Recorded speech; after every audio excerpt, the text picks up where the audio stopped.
Subscribe to my channel all about pharmacy for more updates. Guys welcome back to my channel. I hope आप सभी लोग ठीक होंगे, अच्छे होंगे। गाइस हमने अपने लास्ट लेक्चर में लुईस पास्चर का एक्सपेरिमेंट पढ़ा था कि उन्होंने थ्योरी ऑफ स्पॉन्टेनियस जनरेशन को मतलब उन्होंने थ्योरी ऑफ स्पॉन्टेनियस जनरेशन को रिजेक्ट कर दिया था और अपना एक एक्सपेरिमेंट किया था जिसको हमने क्या नाम दिया था, स्वान नेक्ड फ्लास्क एक्सपेरिमेंट। तो गाइस आज हम उनके एक स्टूडेंट के बारे में जानेंगे, उनका एक्सपेरिमेंट जानेंगे कि उन्होंने क्या बताया, उनकी क्या थ्योरी थी। तो बिना टाइम को ज़ाया करते हुए, वेस्ट करते हुए चलिए स्टार्ट करते हैं। So guys, John Tyndall in 1820 to 1893, ठीक है, was the student of Pasteur. Guys जो हमारे जॉन टिंडल थे वो स्टूडेंट थे हमारे पास्चर की। He conducted experiment to explain that bacteria can exist in two forms. उन्होंने एक्सपेरिमेंट कंडक्ट किया ये समझाने के लिए जो हमारे बैक्टीरिया है वो दो फॉर्म्स में होती हैं। अब वो फॉर्म्स क्या क्या हैं? Heat labile forms and heat resistant forms. Now what is heat labile form?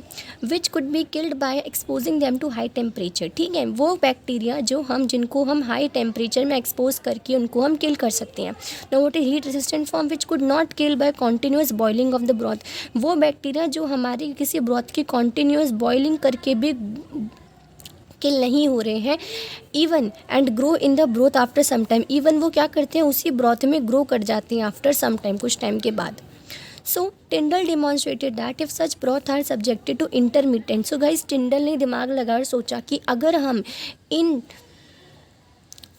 In broth को सब्जेक्ट करें इनटू द इंटरमीडिएट, अगर हम बिना कंटिन्यू करें, डिसकंटिन्यूस इनको हम बॉईल करें at 100 degree Celsius on 3 successive days for 30 minutes. तो उन्होंने क्या किया कि यार हमें पता है हीट रेजिस्टेंस क्या होते हैं कि जो हमारे कंटिन्यूस बॉईल करके इसे बैक्टीरिया नहीं मरती। तो टिंडल ने बस ये दिमाग लगा दिया कि यार अगर मैं इनको डिसकंटिन्यूसली बॉईल करूँ 30 मिनट तक 3 दिन तक, ठीक है, 30 मिनट तक 3 दिन तक क्या करूँ, इनको मैं डिसकंटिन्यूसली बॉईल करूं, तो क्या पता कि जो ये हमारे बैक्टीरिया हैं, ये हमारी जो हीट रेजिस्टेंट फॉर्म है वो किल हो जाएं। ओके, तो इसके आगे heat resistant forms can be killed in the broth and no microbial growth will occur there after such broth process by a process now called tyndallization. ठीक है, तो गाइज यही चीज़ हुआ कि जो ये हीट रेजिस्टेंट फॉर्म थे ये क्या हुए, ये ग्रो नहीं हुए, डिसकंटिन्यूस इनको बॉईल करके ये क्या थे, ग्रो नहीं हुए, किल हो गए। और इस प्रोसेस को उन्होंने क्या नाम दिया, टिंडलाइजेशन नाम दिया। अब देखते हैं कि एक्सपेरिमेंट ने किया कैसे। At first exposure the vegetative cells are killed but spores में remain. So guys first exposure में क्या हुआ कि जो हमारे वेजिटेटिव सेल जो थे वो क्या हो गए, वो किल हो गए, वेजिटेटिव सेल्स हमारे किल हो गए, बट जो हमारे स्पोर्स थे वो स्पोर्स थे अभी भी रह गए थे। और हमें पता है अगर स्पोर्स वहाँ पे होंगे तो स्पोर्स क्या करेंगे, ग्रो कर जाएंगे। ठीक है, ग्रो करने से क्या होगा, फिर से माइक्रो ऑर्गेनिजम्स का वो हो जाएगा। ठीक है, in the interval spore germinate and grow into vegetative cell. और वही चीज़ हुई कि जो हमारे जो स्पोर्स थे वो जर्मिनेट हो गए, जिससे हमारे क्या वेजिटेटिव सेल जर्मिनेट हो गए, which are kill during second exposure. जो हमने अपने सेकंड एक्सपोजर में ही जिनको किल कर दिया। On the further exposure the broth is completely rendered.